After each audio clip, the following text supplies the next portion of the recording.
Uttar Pradesh government ने हलाल certification products को बैन किया था और ये जो लॉ है ये इस वक्त सुप्रीम कोर्ट में इस पर डिस्कशन चल रहा है, जिस पर उत्तर प्रदेश गवर्नमेंट ने ये बोला है कि जो नॉन बिलीवर्स हैं उनको इन सर्टिफिकेशंस की वजह से ज्यादा पे करना पड़ता है, इस वजह से इसे बैन किया गया है। एंड साथ में ही उत्तर प्रदेश सरकार ने ये कहा है कि ये जो हलाल सर्टिफिकेशन प्रोडक्ट्स हैं पहले सिर्फ फूड और बेवरेजेस तक, फूड एंड बेवरेजेस को दिए जाते थे, लेकिन अब क्या है कि ये एक्सटेंड हो चुका है और अब हम देख रहे हैं कि यही सर्टिफिकेशन प्रोडक्ट्स आपको वाटर बॉटल्स में भी देखने को मिल रहे हैं, सीमेंट में भी देखने को मिल रहे हैं और आयरन बार्स में भी देखने को मिल रहे हैं, तो जो कि एक कंसर्निंग इशू है जो कि उत्तर प्रदेश ने सुप्रीम कोर्ट में कहा है। तो ये मुद्दा क्या है, उत्तर प्रदेश गवर्नमेंट ने जो हलाल सर्टिफिकेशन प्रोडक्ट्स है या जो हलाल सर्टिफाइड प्रोडक्ट्स हैं इनको क्यों बैन किया है, ये सारी चीजें जो हैं आज हम समझने की कोशिश करेंगे सिर्फ इस एक वीडियो में। नमस्कार दोस्तों, मेरा नाम ऋषभ सिंह है and you watching current affairs part by 247। इसी तरीके की न्यूज एनालिसिस अपडेट्स आपको चैनल पर मिलती है, तो चैनल को सब्सक्राइब जरूर कर लीजिएगा। सो यूपी गवर्नमेंट शॉक्ड ओवर हलाल सर्टिफिकेशन, आस्क सुप्रीम कोर्ट कि भाई जो नॉन बिलीवर्स है, जो नहीं बिलीव कर रहे हैं, उनको क्यों ज्यादा पे करना पड़ता है या उनको क्यों ज्यादा पे करना पड़े। और साथ में ही जैसे बताया कि जो हलाल सर्टिफाइड प्रोडक्ट्स हैं पहले वो फूड और बेवरेजेस तक ही लिमिटेड थे, लेकिन अब ये देखा जा रहा है कि सीमेंट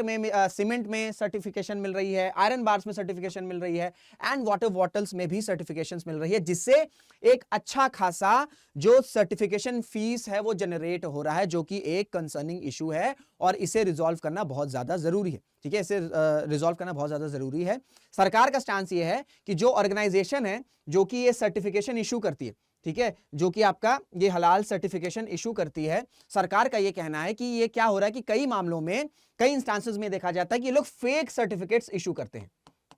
ठीक है, फेक सर्टिफिकेट्स इशू करते हैं क्योंकि जो सर्टिफिकेशन का ऑब्जेक्टिव है, जो हलाल सर्टिफिकेशन का ऑब्जेक्टिव वो ये है कि जो भी प्रोडक्ट है वो कंज्यूम किए जा सकते हैं कि नहीं अकॉर्डिंग टू इस्लामिक लॉस। तो ऐसे में फूड और बेवरेजेस के अलावा सीमेंट हो गया, वाटर बॉटल्स हो गया, ठीक है, आयरन बार्स हो गया, इनमें सर्टिफिकेशन की कोई जरूरत नहीं भाई, इनको तो हम खाते नहीं है, ये तो यूज होते हैं कंस्ट्रक्शंस में, ठीक है, या दूसरे और चीजों में, तो इन पर क्यों सर्टिफिकेशन फीस जो है वो चार्ज की जा रही है। तो इसी वजह से सरकार का ये कहना है कि जो प्रोडक्ट्स हैं इनके जरिए फेक सर्टिफिकेशंस इशू किए जा रहे हैं, जिससे करोड़ों रुपए ये जो ऑर्गेनाइजेशंस हैं या जो प्राइवेट इंस्टीट्यूट्स हैं वो अर्न कर रहे हैं। इस वजह से क्या हो रहा है कि जो जनता है, जो कॉमन जनता है या जो नॉन बिलीवर है, उनको सेम प्रोडक्ट के लिए जो पैसे हैं वो ज्यादा देने पड़ रहे हैं। क्योंकि क्या होता है भाई, कोई प्रोडक्ट बना है, जैसे आपका सीमेंट हो गया,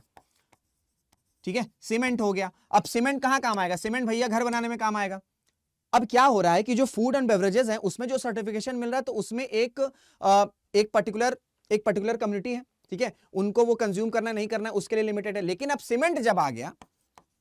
ठीक है, या वाटर बॉटल्स आ गए, तो अगर इसमें सर्टिफिकेशन फी लगेगा तो फिर क्या होगा, ये प्रोडक्ट्स महंगे होंगे। भाई आपको घर बनाना है, आप मार्केट में गए हो, अब कोई सीमेंट कंपनी है, उसने सीमेंट बनाया, उसका एक चार्ज लगा है, साथ में ही अब ये सर्टिफिकेशन का भी फीस लग गई, तो इससे क्या होगा, सीमेंट महंगा होगा। जब सीमेंट महंगा होगा तो ओवरऑल जो एक्सपेंडिचर है, जो आदमी घर बनाने जा रहा है उसने एक अमाउंट डिसाइड किया है कि भाई इतने अमाउंट में मैं घर बनाऊंगा, लेकिन अब सीमेंट के जो प्राइस है वो बढ़ गए हैं, या जो आयरन है या जो सरिया उसके प्राइस बढ़ गए हैं, तो इससे क्या होगा, उसका जो बजट है वो हिल जाएगा और अल्टीमेटली क्या हो रहा है कि जो सेम प्रोडक्ट है उसके लिए उसको ज्यादा पे करना पड़ रहा है, जो कि एक कंसर्निंग इशू है, क्योंकि इसका नेगेटिव इंपैक्ट आपको पूरी की पूरी इकोनॉमिक साइकिल पर भी देखने को मिलेगा।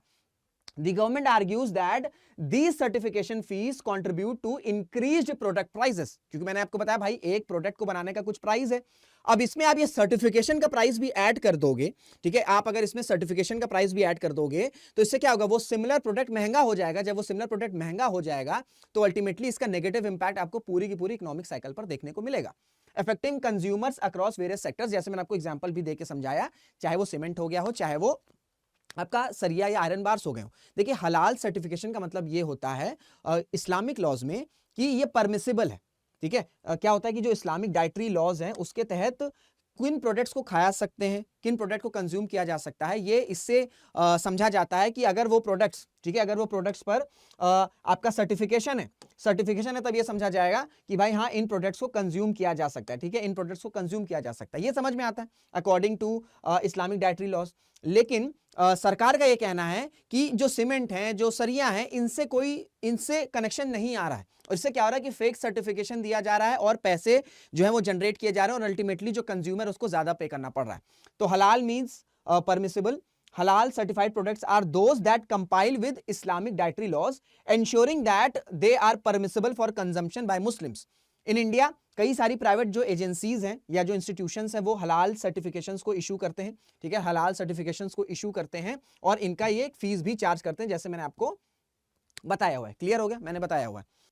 फूड और बेवरेजेस के साथ साथ ये भी देखा गया है कि जो हलाल सर्टिफिकेशन प्रोडक्ट्स हैं ये आपके कॉस्मेटिक्स हो गए, फार्मास्यूटिकल्स हो गए, हेल्थ केयर प्रोडक्ट्स हो गए, इन सब पर भी इशू किया जाता है। समझ में आता है कि जो आपका फूड एंड बेवरेजेस है वहां समझ में आ रहा है, लेकिन कॉस्मेटिक्स हो गया, फार्मास्यूटिकल्स जो कि एक इमरजेंसी किट का काम करती है, वहां पर भी ये सर्टिफिकेशन का काफी इंपॉर्टेंस है।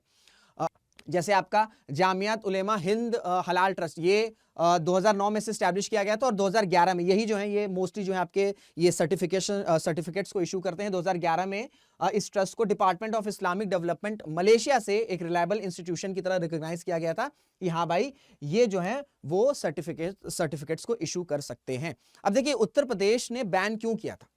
उत्तर प्रदेश ने ये जो आपका हलाल सर्टिफाइड प्रोडक्ट्स है इसको बैन क्यों किया था, क्योंकि ये मानना था, ठीक है, ये सरकार का ये मानना था कि क्या हो रहा है कि जो नॉन हलाल सर्टिफाइड प्रोडक्ट्स हैं ये कोशिश की जा रही है इन सर्टिफिकेशंस के थ्रू कि इन प्रोडक्ट्स का जो यूज है वो कम से कम हो। तो अगर इन प्रोडक्ट्स का यूज कम से कम होगा और एक पर्टिकुलर प्रोडक्ट का यूज को इनकरेज किया जाएगा कि ज्यादा यूज हो, तो क्या होगा, मार्केट में एक अनफेयर मार्केट बन जाएगी, अनफेयर फाइनेंशियल मींस बन जाएगी, जिससे क्या होगा कि डिमांड बढ़ रही है, सप्लाई लिमिटेड है, तो प्राइसेस ऑटोमेटिकली बढ़ जाएंगे। फिर सरकार का यह भी कहना है कि इसके साथ साथ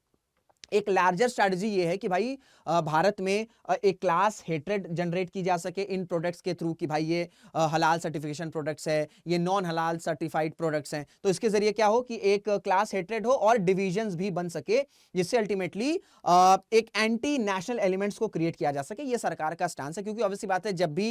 इस तरीके से प्रोडक्ट्स आ जाते हैं जिसका जो जुड़ाव है वो बिलीफ से है या वो रिलीजियस बिलीफ से, तो आदमी क्या हो जाता है, थोड़ा सा इमोशनल हो जाता है। इस वजह से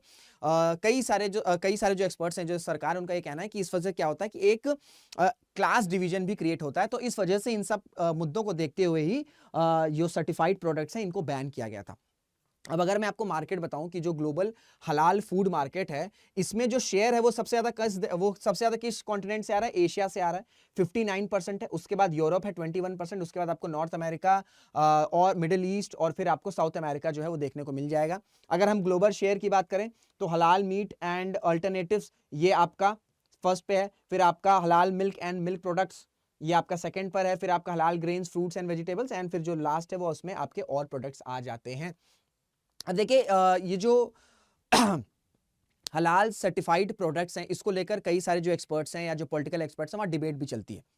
ये कई लोगों का मानना रहता है कि ये एक डिस्क्रिमिनेटरी प्रैक्टिस है, ठीक है, ये एक डिस्क्रिमिनेटरी प्रैक्टिस है जो कि ये करता है कि सिर्फ और सिर्फ मुस्लिम्स को ही कुछ स्पेसिफिक रोल्स के लिए स्पेसिफाई किया जाए और जो एम्प्लॉयमेंट है जो दूसरे बिलीफ से हैं उनके एम्प्लॉयमेंट को रोका जाए। ये कई एक्सपर्ट्स का मानना है, कई पॉलिटिकल एक्सपर्ट्स का मानना है कि ये एक डिस्क्रिमिनेटरी प्रैक्टिस है। प्लस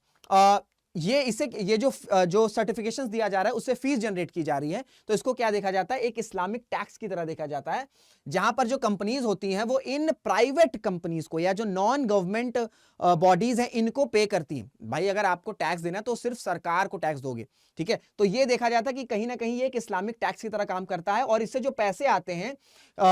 कई एक्सपर्ट्स का मानना है कि इससे फिर क्या होता है कि फंड रेजिंग की जाती है और कई इससे नेगेटिव इश्यूज पे भी जो है वो काम किया जाता है। तो इस तरीके की डिबेट्स भी चलती रहती हैं जो आपका हलाल सर्टिफिकेशन प्रोडक्ट्स है। तो ये था पूरा न्यूज़। आई होप आपको सारी चीज़ें क्लियर हो गई। बाकी आपका स्टांस क्या है, जो गवर्नमेंट कह रही है कि आप उसके साथ सहमत हैं, तो ये थी पूरी न्यूज़। बाकी आपकी क्या राय है सरकार के स्टांस पर, सुप्रीम कोर्ट के स्टांस पर, जो भी आपकी राय आप कमेंट बॉक्स में बता सकते हैं। तो इसी के साथ इस वीडियो को एंड करते हैं, मुलाकात करेंगे आपसे अगले वीडियो में। जय हिंद, जय भारत।